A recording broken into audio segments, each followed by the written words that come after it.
Class start చేసేద్దాం. 6 మెంబర్సేనా ఈరోజు class? Banerjee switch off. Solar ఎరా బెనర్జీ కాంటాక్ట్ లేడా? స్విచ్ ఆఫ్ అండి. Switch off. స్విచ్ ఆఫ్ అవుతుంది. సరే, సోలార్ ఫోటో వోల్టాయిక్ సెల్స్ లేదా సోలార్ పీవీ థర్మల్ అప్లికేషన్స్ అనేటువంటి ఇది ఎయిత్ పేపర్లో ఫస్ట్ యూనిట్లో సెకండ్ లెసన్లో సెలెక్టివ్ సర్ఫేస్ గురించి మనం మాట్లాడుకున్నాం. సెలెక్టివ్ సర్ఫేసెస్ అంటే దేని యొక్క సర్ఫేస్? కలెక్టర్స్. మీకు ఇంతకుముందు కలెక్టర్ గురించి మనం డిస్కస్ చేసామా? కలెక్టర్స్. ఇక్కడ కలెక్టర్స్ అనగానే మనం ఫ్లాట్ ప్లేట్ కలెక్టర్ గురించి డిస్కస్ చేసాం. ఈ ఫ్లాట్ ప్లేట్ కలెక్టర్లో ఏం చేయొచ్చు? వాటర్ని హీట్ చేసుకోవచ్చు, అలాగే ఎయిర్ని హీట్ చేసుకోవచ్చు. ఈ ఫ్లాట్ ప్లేట్ కలెక్టర్లో అబ్జార్బర్ అనే ఒక మెటీరియల్ ఉంటుంది లేదా ఒక పార్ట్ ఉంటుంది. ఆ అబ్జార్బర్ అనేది సన్ రైజ్ని అబ్జర్వ్ చేసుకుంటుంది అన్నమాట. సో ఆ అబ్జార్బర్ యొక్క సర్ఫేస్ని ఇటువంటి సర్ఫేస్ సెలెక్ట్ చేసుకోవాలి. అలాగనే అది దేనికి సంబంధించిందంటే హీట్కి సంబంధించినటువంటి సన్ రైజ్ని అబ్జర్వ్ చేసుకుని హీట్ అప్లికేషన్స్ కోసం, హీట్ని మనం పొందడానికి కోసం వాడేది ఫ్లాట్ ప్లేట్ కలెక్టర్. అలా కాకుండా ఇప్పుడు సోలార్ సెల్ తీసుకుని ఉంటాం, అది హీట్ని అబ్జర్వ్ చేసుకుంటాం, సన్ రైజ్ని అబ్జర్వ్ చేసుకుంటాం. కాకపోతే అక్కడ ఎలక్ట్రిసిటీని ప్రొడ్యూస్ చేస్తాము. అది ఎలక్ట్రికల్ అప్లికేషన్స్లోకి వెళ్తాం. మొత్తానికి ఏ సర్ఫేస్ అయినా, అక్కడ సోలార్ ప్యానల్ కావచ్చు, సోలార్ సెల్ కావచ్చు, లేదా ఇక్కడ ఫ్లాట్ ప్లేట్ కలెక్టర్స్ కావచ్చు, వాటి యొక్క సర్ఫేస్ అనేది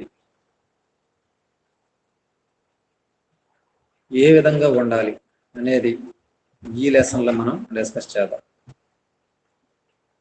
before going to discuss the selective surfaces of the collectors, we have to discuss about the electromagnetic radiation.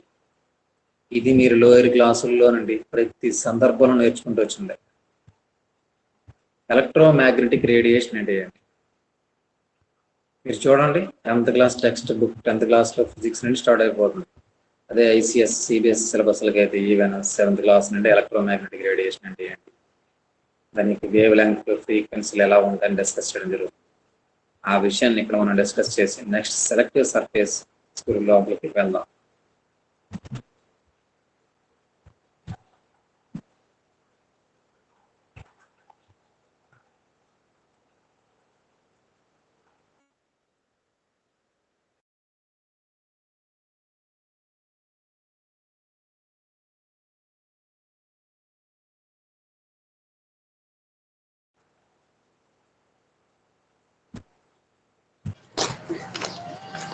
Hello, ఏరా వినిపించట్లేదా? వినిపించట్లేదు సార్. అందరికన్నా ఇప్పుడు ఓకే సార్, ఇప్పుడు ఓకేనా? Right. Solar radiation is electromagnetic radiation emitted by the sun. మీకు అందరికీ తెలిసిందే. ఇది ఎన్ని రీజియన్లో ఉంటుందంటే గామా రేను మొదలుకొని మైక్రోవేవ్స్ వరకు. ఈ క్రమంలో ఏం జరుగుతుందంటే గామా రేకి లో వేవ్ లెంగ్త్ ఉంటుంది, మైక్రోవేవ్కి హై వేవ్ లెంగ్త్ ఉంటుంది. కాకపోతే మనం ఇక్కడ విజిబుల్ రీజియన్లో ఉన్నటువంటి వేవ్ లెంగ్త్స్ గురించి మాత్రమే మాట్లాడతాం. ఈ ఎలక్ట్రోమాగ్నెటిక్ స్పెక్ట్రమ్ ఎక్కడి నుండి ఎక్కడి వరకు ఎక్స్పాండ్ అయి ఉంటుందంటే గామా రే, నెక్స్ట్ ఎక్స్రే, తర్వాత ultraviolet rays, next visible rays, next infrared rays, తర్వాత మైక్రోవేవ్స్, తర్వాత రేడియో వేవ్స్. ఈ రేడియో వేవ్సే లో ఫ్రీక్వెన్సీ వేవ్స్.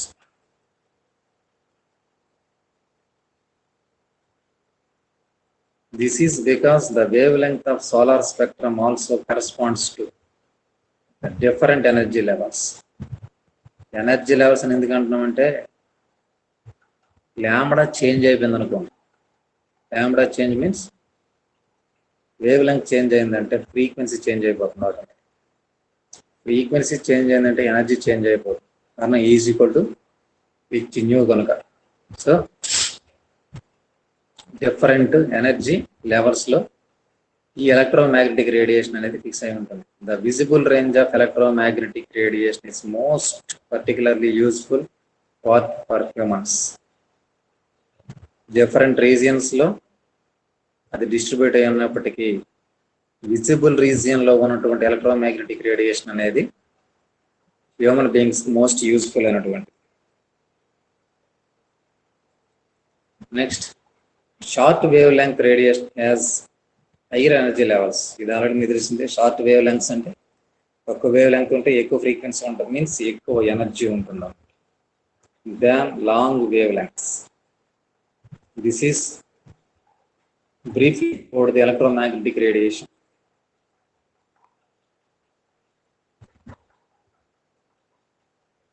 అరే మళ్ళీ 7 మెంబర్స్ ఉండేవాళ్ళరా,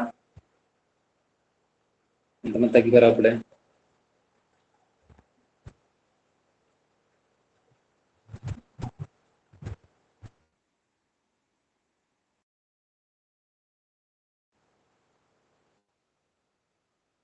కలెక్టర్స్ అంటే the radiation means it is coming from the sun converted into useful forms of energy such as heat and electricity by different types. పన్నెండు వచ్చినటువంటి radiation అనేది different ఎనర్జీగా కన్వర్ట్ అయిపోతుంది బేస్డ్ ఆన్ ది డివైజెస్. మన డివైజెస్ని base చేసుకోండి. ఇక్కడ 2 types of devices ఉన్నాయి. Left one produces electricity, right one produces heat. The solar applications, so ఇక్కడ 2 types, thermal applications, electrical applications. Thermal applications అంటే రైట్ సైడ్ మీకు ఒక కలెక్టర్ కనిపిస్తుంది చూడండి, నేను దానిపైన టిక్ చేశాను. సోలార్ రేడియేషన్ని హీట్గా కన్వర్ట్ చేసి వాటర్ హీటింగ్ మెషిన్స్ గాను ఎయిర్ హీటింగ్ మెషిన్స్ గాను వర్క్ చేస్తుంది అన్నట్టు. Come to left one. ఇదేంటిది? Solar panels made up with diodes. These panels converts solar radiation into electrical energy. So that's why applications, broad applications to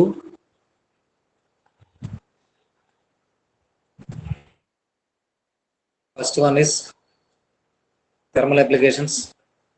Second one is electrical applications, but now we are using the solar energy in highly using the solar energy in the electrical applications than the thermal applications.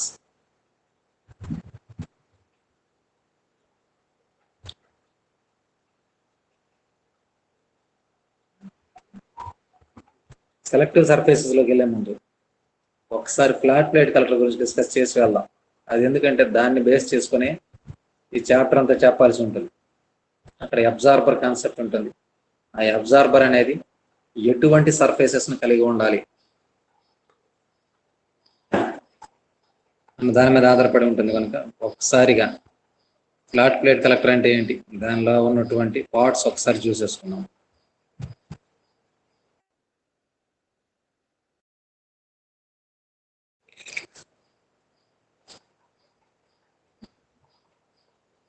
దీన్ని ఒకసారి చూడండి. Direct solar radiation, diffused solar radiation రెండు కూడా glass plate పైనే incident అవుతాయి. దాటికి ఏమైనా పేరు పెట్టాడు, ట్రాన్స్పరెంట్ కవర్స్ అని పేరు పెట్టాడు వాడు. పైన ఉన్నది ఒక transparent cover, that is glass are thin film ఏదైనా కావచ్చు, but those must be transparent. ఆ నెక్స్ట్ ఇంకొక దాన్ని చూపించాడు. ఈ రెండు టాప్ మోస్ట్ ప్రయారిటీ ఉన్నటువంటి చూడండి, చూపించాను. రౌండ్ సర్కిల్ చేస్తున్నాను. ఆ సర్కిల్ చేస్తున్నవి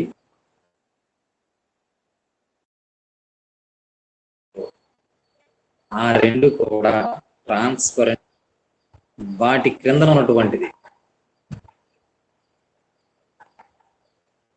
అబ్జార్బర్ ప్లేట్. ఆ అబ్జార్బర్ ప్లేట్ అనేది డైరెక్ట్ గా దాని క్రింద ఉన్నటువంటి ఫిన్స్ ని, ఏ సందర్భంలో ఎయిర్ ని హీట్ చేసేటటువంటి ఫ్లాట్ ప్లేట్ కలెక్టర్ అయితే ఫిన్స్ ని చేస్తూ ఉంటుంది. ఇక్కడ మనకు చూపించింది ఏంటంటే water heating flat plate collector. So అదేంటంటే కింద ఉన్నటువంటి ట్యూబ్స్, ఈ సర్కిల్స్ ఉన్నాయి కదా, ఈ సర్కిల్స్ ప్రతి సర్కిల్ కూడా ట్యూబ్ అన్నమాట. ఆ ట్యూబ్ని టచ్ చేస్తూ ఉన్నటువంటి ప్లేట్ని ఏమంటామంటే అబ్జార్బర్ ప్లేట్ అంటారు. ఆ కింద ఉన్న ఫ్లూయిడ్ ట్యూబ్స్, ఆ కింద ఉన్నటువంటి ఇదంతా కూడా insulating material. Insulating material means it cannot transfer the heat from tubes to or other materials.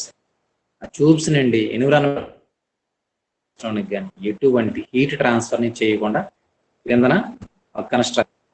సరే, ఇప్పుడు మనం మాట్లాడుకోవాల్సింది ఫ్లాట్ కాదు.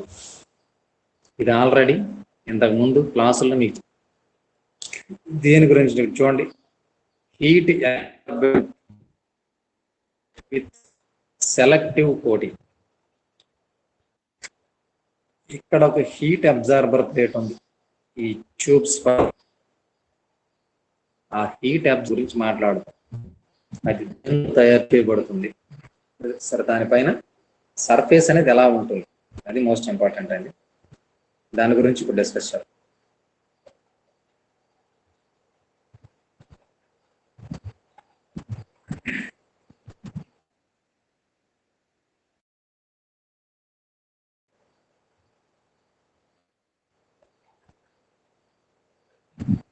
Selective surfaces preparation, characterisation, types and applications. So వీటి గురించి ఈ క్లాస్లో డిస్కస్ చేస్తాం. Flat plate collector is one of the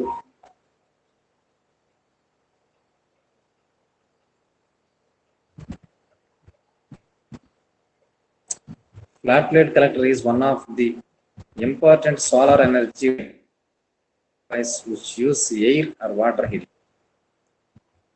already నేను చెప్పడం జరిగింది. అది ఎయిర్ని హీట్ చేయడానికి, అదర్వైజ్ వాటర్ని హీట్ చేయడానికి కోసం వాడే ఒక device. It absorbs or it strapped sun race.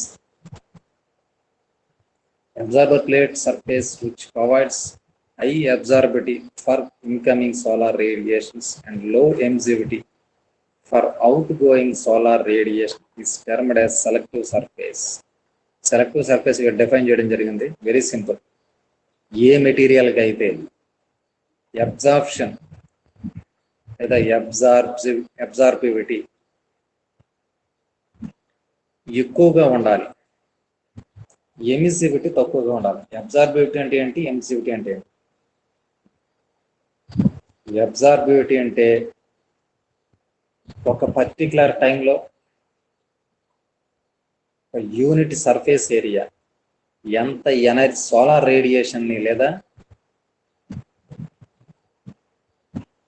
హీట్ని absorb చేసుకోగలదు అనేది దాని అబ్జార్బివిటీ అంటారు.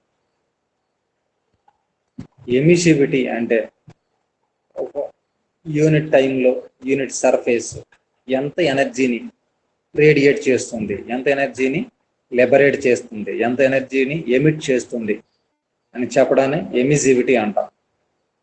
ఏ సర్ఫేస్కి అయితే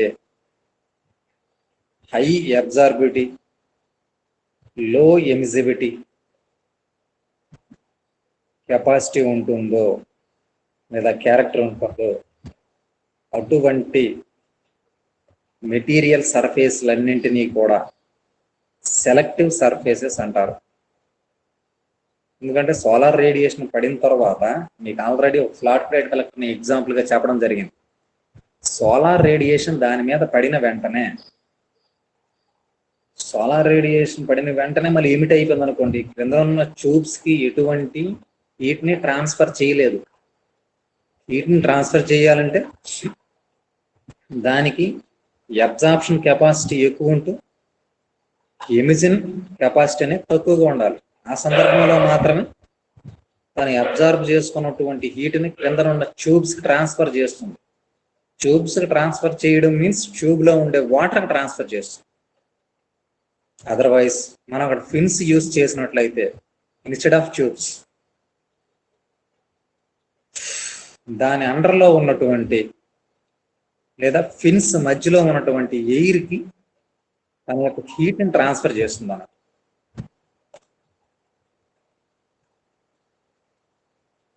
so absorber plate surface which provides high absorptivity and low emissivity for outgoing solar radiation is termed as selective surface. Absorptivity for incoming solar radiation, ఎటువంటి absorptivity? High absorptivity for incoming solar radiation and low emissivity for outgoing solar radiation is termed as selective surface.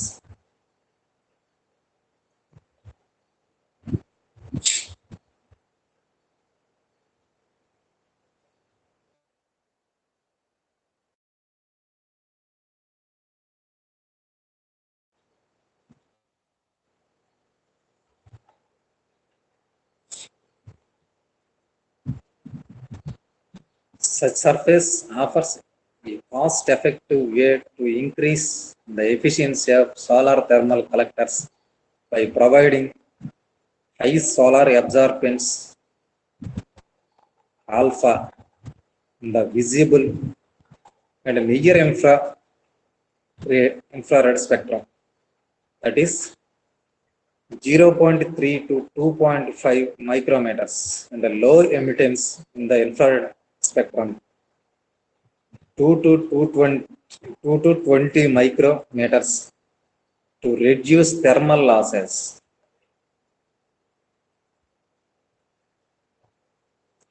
Question గుర్తుపెట్టుకోండి మీరు. అసలు spectrum కాన్సెప్ట్కి వచ్చేసరికి ఒకసారి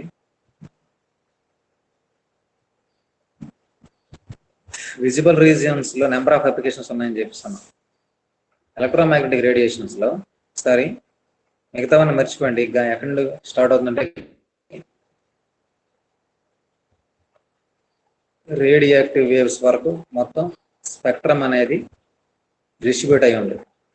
కాకపోతే మనకు కావాల్సింది ఏంటంటే ultraviolet rays, visible rays, infrared ఈ 3 రీజియన్స్ గురించి డిస్కస్ చేద్దాం.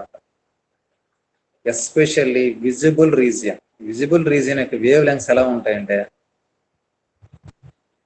0.38 మైక్రోమీటర్స్ నుండి 0.38 మైక్రోమీటర్స్ నుండి, ఇది గుర్తుపెట్టుకోండి, most important. Visible region 0.38 micrometres నుండి 0.74, సింపులెస్ట్ ఇలా పెట్టుకోండి కన్ఫ్యూజన్ ఉండకుండా ఉండడానికి.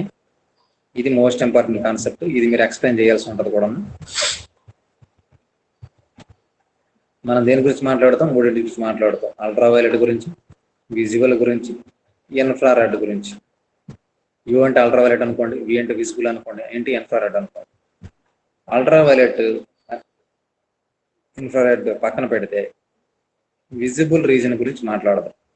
ఇది 0.38 అనుకోండి, 0.3 అనుకోండి, 0.32 ఎంతవరకు అంటే 0.7 మైక్రోమీటర్స్ మధ్యన డిస్ట్రిబ్యూట్ అయి ఉంటుంది విజిబుల్ రీజన్. 0.3 కంటే తక్కువ వేవ్ లెంగ్త్ ఉన్నట్లయితే, 0.3 కంటే తక్కువ వేవ్ లెంగ్త్ ఉంటే అది అల్ట్రావైలెట్.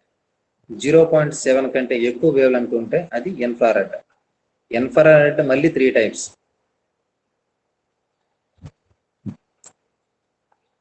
ఇన్ఫ్రారెడ్ మళ్ళీ 3 టైప్స్ కనిపిస్తుందా మీకు? నేను రాస్తున్నది ఫస్ట్ది ఏంటంటే నియర్ ఇన్ఫ్రారెడ్, ఎన్ఐఆర్ అంటారు దాన్ని.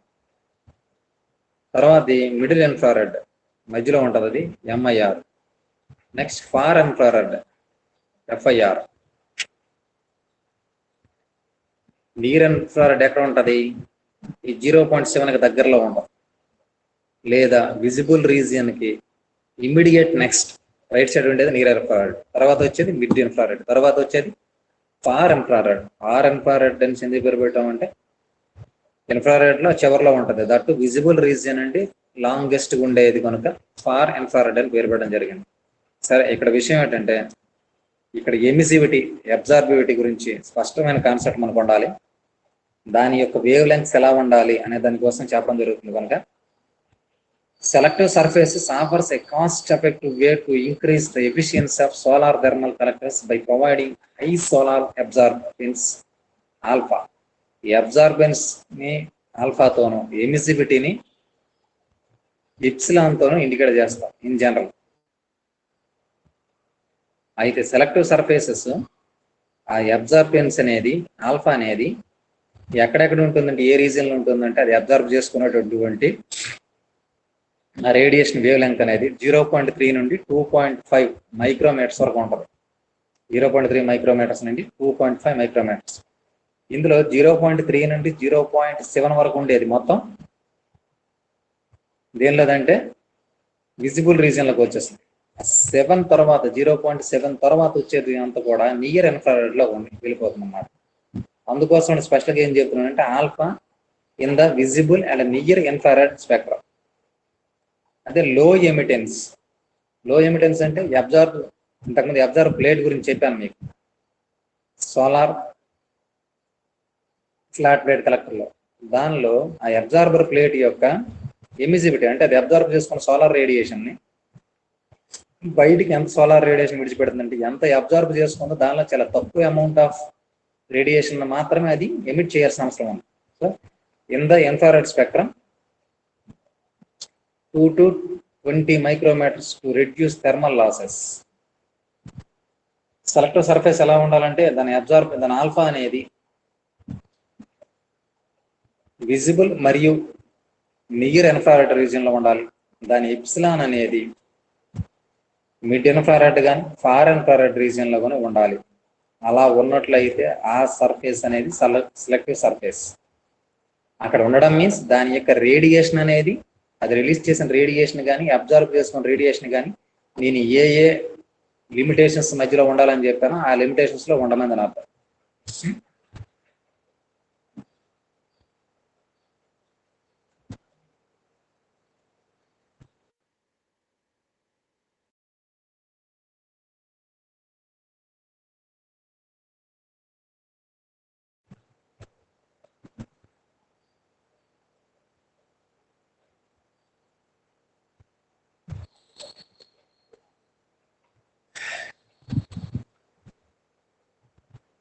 చూడండి, ఇక్కడ ఒక గ్రాఫ్ గీయడం జరిగింది. దేనికి మధ్యనంటే రేడియేషన్ యొక్క వేవ్ లెంగ్త్ కి మరియు ఎనర్జీ. వేవ్ లెంగ్త్ ని ఎక్కడ తీసుకోవడం జరిగిందంటే ఎక్స్ యాక్సిస్ పైన, ఎనర్జీని వై యాక్సిస్ పైన తీసుకొని గ్రాఫ్ డ్రా చేసినట్లయితే ఐడియల్ సెలెక్టివ్ సర్ఫేస్ ఏ వేవ్ లెంగ్త్ లో ఉండాలి, దానికి ఎంత ఎనర్జీ ఉంటుందనేది. ఇక్కడ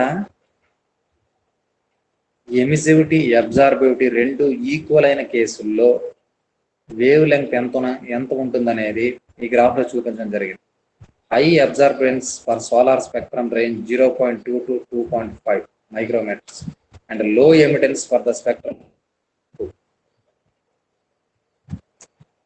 దాంతో అబ్జర్బెన్స్ ఎలా ఉండాలి సెలెక్టివ్ సర్ఫేస్ కి ఖచ్చితంగా 0.2 నుండి 2.5 మైక్రోమీటర్స్. ఇప్పుడు ఆల్రెడీ చెప్పుకోవడం జరిగింది. 0.2 అంటే ఇది ఆల్రెడీ అల్ట్రా వైలెట్ రీజియన్ లోకి వెళ్ళిపోయినట్టు. యాక్చువల్ విజిబుల్ రీజియన్ మన కంటికి కనిపించాలంటే అది 0.38 0.68 మైక్రోమీటర్స్ వరకు ఖచ్చితంగా ఉండాలి. దాని యావరేజ్ మనం ఏం చెప్తున్నాం అంటే 0.3 మైక్రోమీటర్స్ టు 0.7 మైక్రోమీటర్స్ అని సింపుల్ గా చెప్తున్నాం. బట్ దాన్ని స్పెసిఫిక్ గా స్పష్టంగా మనం డిజిట్స్ చెప్పాల్సి ఉంటుంది. లో ఎమిటెన్స్ ఫర్ ద స్పెక్ట్రమ్ 2 మైక్రోమీటర్స్. మీకు ఆల్రెడీ ఫస్ట్ ఎలక్ట్రోమాగ్నెటిక్ రేడియేషన్ యొక్క స్పెక్ట్రమ్ ని ఫస్ట్ గామా రేస్ ఉంటాయి, దాని యొక్క వేవ్ లెంగ్త్ చాలా తక్కువ ఉంటుంది. అక్కడి నుండి వేవ్ లెంగ్త్ ఇంక్రీజ్ అయిన కొద్ది వాటి యొక్క రీజియన్స్ మారిపోతూ ఉంటాయి. గామా రేడియేషన్స్, ఎక్స్రేస్, తర్వాత ultraviolet rays, next visible rays, next infrared rays, next microwaves, తర్వాత రేడియో వేవ్స్. ఆ రేడియో వేవ్సే హై వేవ్ లెంగ్త్ ఉన్నటువంటి electromagnetic waves.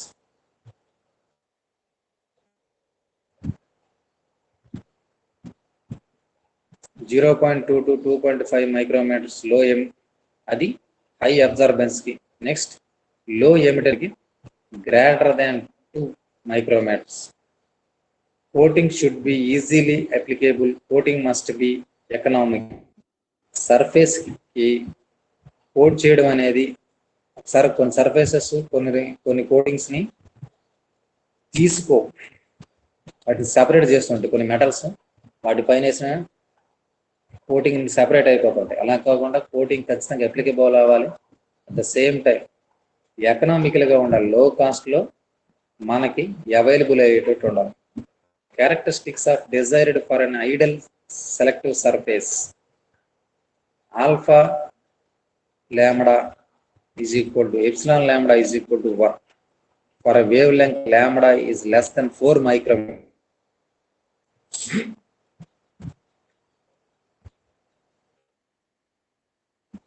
Select ideal surface కావాలంటే అబ్జార్బిలిటీ అంతే ఉంటూ అది యూనిక్ అవ్వాలి, ఒకటికి సమానం. అది ఎప్పుడు పాసిబుల్ అవుతుందంటే lambda is less than 4 micrometers as per the graph.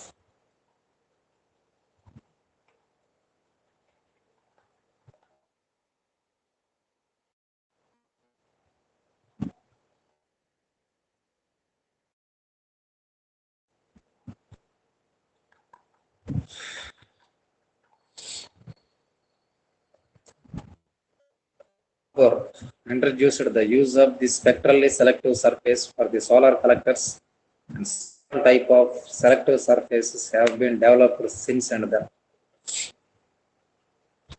ఈ టాబర్ అనే సైంటిస్ట్ 1955లో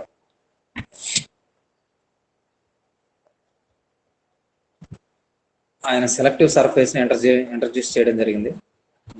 తర్వాత దాన్ని డెవలప్ చేశారు ఇప్పటి వరకు కూడా.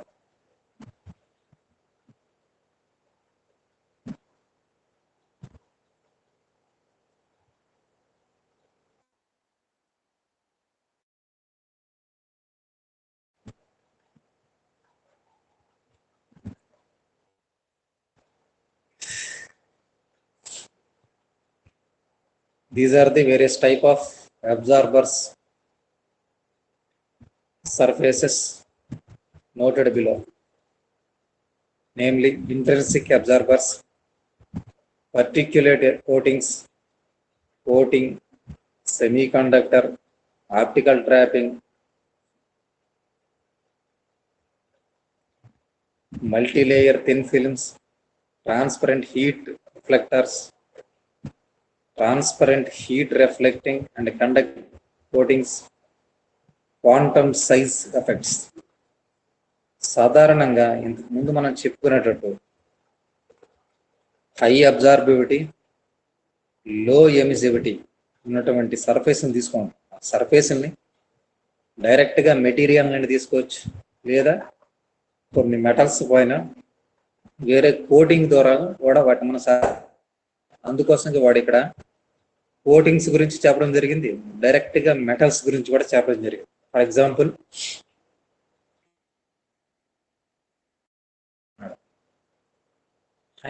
డైరెక్ట్గా మెటీరియల్ ఇవేటలేట్ కోటింగ్స్ అప్పుడు సర్ఫేస్ ని ప్రిపేర్ చేసే విధానం అన్నమాట. ఈ విధంగా డిఫరెంట్ టైప్స్ ఆఫ్ అబ్జార్బర్స్ గురించి ఇక్కడ చెప్పడం జరిగింది.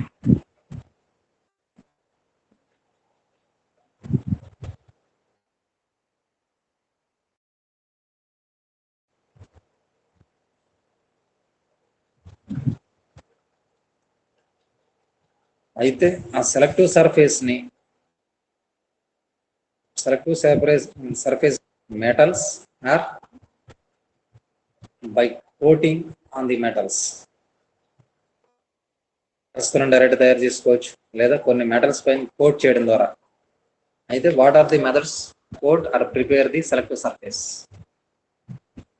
Vacuum evaporation, vacuum sputtering, ion exchange, chemical vapor deposition, chemical oxidation, dipping in chemical baths, electroplating, spraying, screen printing, brass printing method, etc. అయితే సెలెక్టివ్ సర్ఫేస్ ప్రిపేర్ చేయడం కోసం అక్కడ ఫోర్త్ వన్ చూడండి, chemical vapour deposition. ఇది మంచి suitable అనేటువంటి methods. ఇప్పుడు రీసెర్చ్లో కూడా హైయెస్ట్ యూసేజ్ మెథడ్ ఇప్పుడు నానో మెటీరియల్స్ ప్రిపేర్ చేస్తున్నారు. నానో మెటీరియల్స్ ప్రిపరేషన్లో కూడా మ్యాక్సిమం యూస్ చేసే మెథడ్ ఇప్పుడు చూపిస్తున్నటువంటి fourth one, chemical vapour deposition method.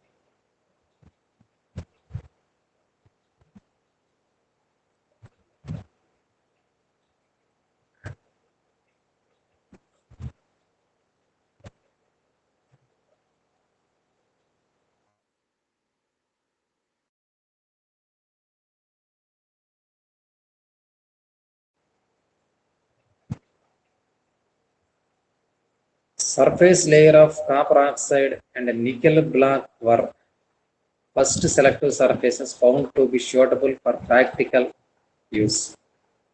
First time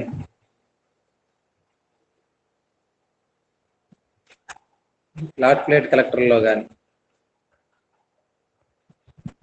special flat plate కలెక్టర్లోనే ఫస్ట్ టైం దేన్ని యూజ్ చేశారంటే surface layer of copper oxide and nickel black were first selective surface found to be suitable for practical use. The copper oxide layer was formed by chemical conversion by treating a cleaned polished copper plate on hot in a hot solution of sodium hydroxide and sodium chloride for a specified time. Values of absorbability alpha is equal to 0.89 and emissivity is 0.17 were obtained. ఇప్పుడు చూడండి, copper oxide పైన, అది copper oxide material పైన nickel black కోత పోయడం ద్వారా first selective surface prepare చేయడం జరిగింది. దానికి మెథడ్ అంటే కెమికల్ కన్వర్షన్ మెథడ్ ద్వారా దాన్ని ప్రిపేర్ చేశారు. దీనిలో దీని యొక్క అబ్జార్బివిటీ 0.89, దీని ఎమిసివిటీ 0.17. చూడండి, ఆ వేరియేషన్ అంత ఎక్కువగా ఉంది. అబ్జర్వ్ చేసుకున్న రేడియేషన్ ని ఎక్కువ అబ్జర్వ్ చేసుకుంటుంది, ఎమిట్ చేసిన రేడియేషన్ చాలా చాలా తక్కువ. బోత్ 2 కంపేర్ చేసినట్లయితే మీకు ఐడియా వస్తుంది.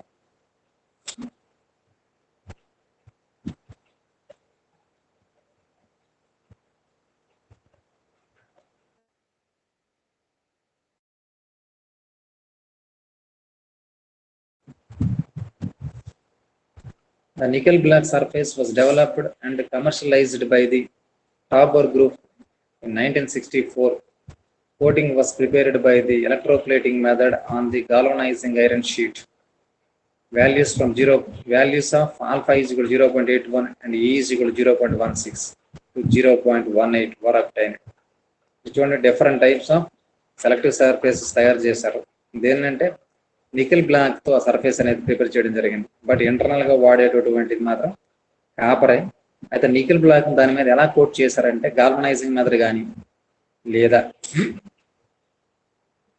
Electroplating method. ఎలక్ట్రోప్లేటింగ్ అంటే ప్లేట్స్ పైన అన్నమాట కెమికల్ ని దానిపైన ఒక లేయర్ గా ఏర్పాటు చేయడానికి ఎలక్ట్రోప్లేటింగ్ మెథడ్ అంటారు. ఇది సాధారణంగా మనకి విల్ట్ నగలు అంటారు. చూడండి, బంగారంలా ఉండేటువంటి నగలు ఉంటాయి. ఐరన్ తో కానీ లేదా కాపర్ తో కానీ ప్రిపేర్ చేసిన మెటీరియల్ పైన గోల్డ్ కలర్ ని వేయడానికి మనం యూజ్ చేసే మెథడ్ ఏమంటామంటే ఎలక్ట్రోప్లేటింగ్ మెథడ్ అంటాం.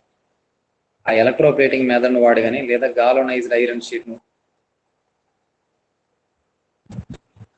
షీట్ పైన ఎలక్ట్రోప్లేటింగ్ మెథడ్ ద్వారా నికెల్ బ్లాక్ ని ఏర్పరచడం ద్వారా దాని యొక్క అబ్జార్బివిటీని 0.81 గాను, ఎమిసివిటీ మాత్రం 0.16 నుండి 0.18, అంటే బిట్వీన్ 0.16 అండ్ 0.18 మాత్రం వాళ్ళు తీసుకొచ్చారనమాట. ఈయన ఫస్ట్ టైం సెలెక్టివ్ సర్ఫేస్ ను కూడా తయారు చేయడం జరిగింది. ఎవరు? తాబోర్ అనే scientist. Using the same method, black nickel was deposited in a copper and mild steel by Capro. ఇదే మెథడ్ని నెక్స్ట్ టైం ఏంటంటే 1975లో క్యాప్రో అనే సైంటిస్ట్ దేనిపైన copper or mild and mild steel వీటిపైన బ్లాక్ నికెల్ని కోట్ చేయడం ద్వారా సర్ఫేస్ని ప్రిపేర్ చేశారు. ఇది మరింత ఎఫిషియంట్. దేనికంటే ముందు ప్రిపేర్ చేసినటువంటి nickel black coated iron sheet దానికంటే కాపర్ అండ్ మైల్డ్ స్టీల్ పైన కోట్ చేసినటువంటి బ్లాక్ నికెల్ వలన మరింత ఎక్కువ అబ్జార్బివిటీని, మరింత తక్కువ ఎమిజివిటీని వాళ్ళు పొందగలిగారు అన్నట్టు.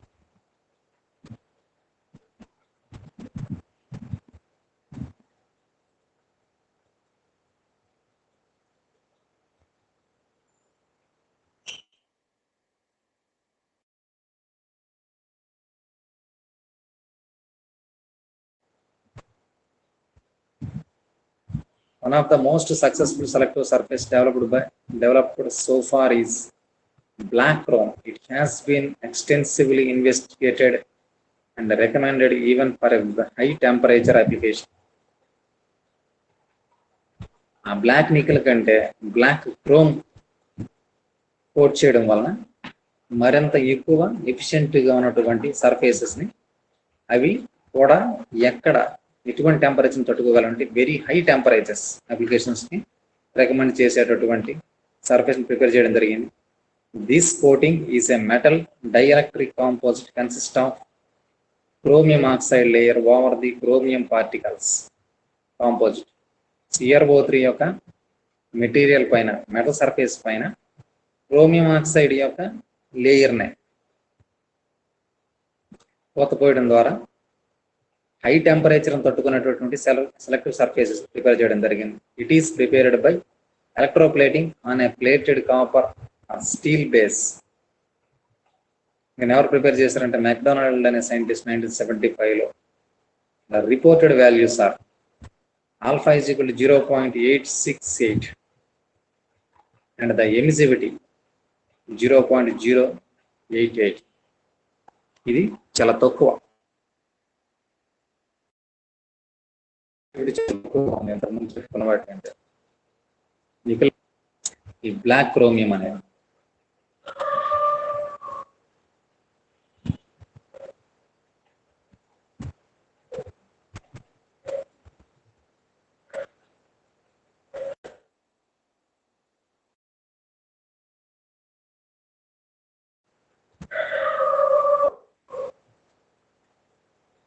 the collector performance without a selective surface and with a selective surface is calculated. It can be seen that the non-selective absorber plate, the top loss efficiency is 7.26 and efficiency is 31.5. For a selective surface, top loss coefficient 3.14 and efficiency is 43.6. It is observed loss is decreases and efficiency is increases. గుర్తుపెట్టుకోండి, ఒకసారి selective surface, non selective surface రెండింటిని use చేయడం వలన efficiency అనేది non selective సర్ఫేస్కి అయితే 31.5 అయితే selective surface 43.6. అంటే ఎంత ఎఫిషియన్సీ పెరిగింది చూడండి, అరౌండ్ 12.1% పెరిగింది అన్నట్టు.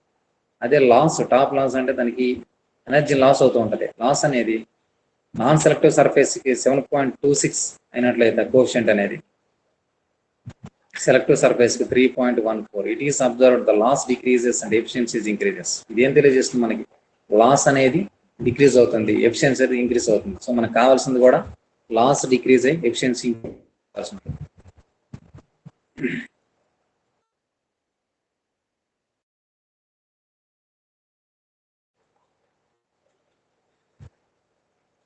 Anti reflective coatings. సాధారణంగా సన్ రైస్ అనేవి డైరెక్ట్గా పడినప్పుడు ఎంత తొందరగా రిఫ్లెక్ట్ అయిపోతే అంత ఎనర్జీ లాస్, రేడియేషన్ లాస్ అయిపోయినట్టు లేదా అంత ఎనర్జీ లాస్ అయినట్టు. సో మనం సెలెక్టివ్ సర్ఫేస్ని ఎలా కోట్ చేసుకోవాలి అంటే తన పైన ఇన్సిడెంట్ అయినటువంటి అన్ని రేడియేషన్స్ని అబ్జర్వ్ చేసుకోవాలి, అంటే ట్రాన్స్మిట్ అయిపోవాలి.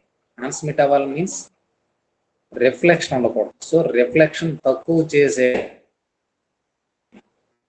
కోటింగ్స్ వేసుకోవాలి. దాన్నే మనం ఇంకా యాంటీ రిఫ్లెక్టివ్ కోటింగ్ అంటాం. All transparent materials reflect some light from their surfaces. In general మనం ఏం ప్రిడిక్ట్ చేస్తామంటే ఒక గ్లాస్ ప్లేట్ తీసుకున్నాం అనుకో, దానిపైన సన్ రైస్ పడుతున్నాయి అనుకోండి, సన్ రేడియేషన్ పడింది అనుకోండి, అది transparent material total sun rays సంతలకు రేడియేషన్ అంతా కిందకి వెళ్ళిపోతుంది మనం ఆలోచిస్తాం. బట్ అలా జరగదు. ఏ సర్ఫేస్ పైన పడినటువంటి రేడియేషన్ ఎంతో కొంత రేడియేషన్ అనేది వెనక్కి రిఫ్లెక్ట్ అయిపోతుంది. అది ఎంత ట్రాన్స్పరెంట్ షీట్ అయినప్పటికీ, ఎంత ట్రాన్స్పరెంట్ మెటీరియల్ అయినప్పటికీ కొంత రేడియేషన్ అనేది వెనక్కి రిఫ్లెక్ట్ అవుతుంది. By using a thin film having a refractive index between that of air and transparent medium, the reflectance of the interfaces can be changed. మనం ఎంత థిన్ ఫిల్మ్స్ వాడుకున్నా సరే, ఎంత ట్రాన్స్పరెంట్ మీడియం అయినప్పటికీ ఆ రిఫ్లెక్టెన్స్ అనేది ఆ ఇంటర్ఫేస్ మార్చేస్తూ ఉంటాం.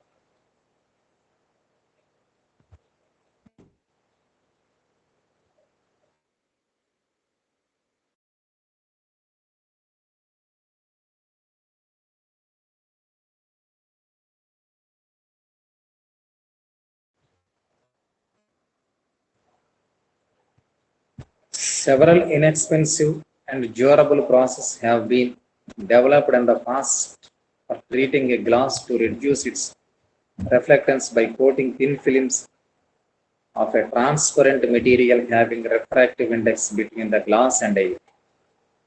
థిన్ ఫిల్మ్స్ ఎలా ప్రిపేర్ చేస్తున్నారంటే, థిన్ ఫిల్మ్స్ యొక్క రిఫ్రాక్టివ్ ఇండెక్స్ అనేది గ్లాస్ కి ఎయిర్ కి మధ్యలో ఉండేటట్టు, like dipping glass in a silica layer that has refractive index between glass and air. Glass యొక్క రిఫ్రాక్టివ్ ఇండెక్స్ కి, ఎయిర్ యొక్క రిఫ్రాక్టివ్ ఇండెక్స్ కి మధ్యలో రిఫ్రాక్టివ్ ఇండెక్స్ ఉండేటట్టు థిన్ ఫిల్మ్స్ ప్రిపేర్ చేస్తున్నారు. అవి యాంటీ రిఫ్లెక్టింగ్ మెటీరియల్ గా పనిచేస్తాయి.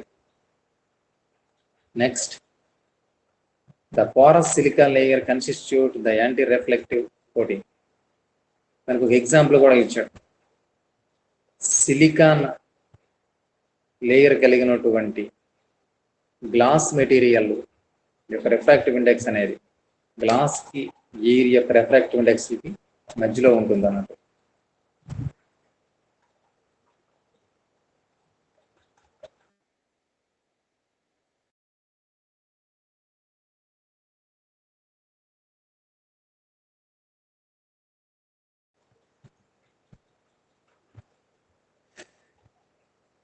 Recent work on Teflon anti-reflective coating shown that the thin coating of Teflon on glass can increase the transmittance of a glass because of its intermediate refractive index.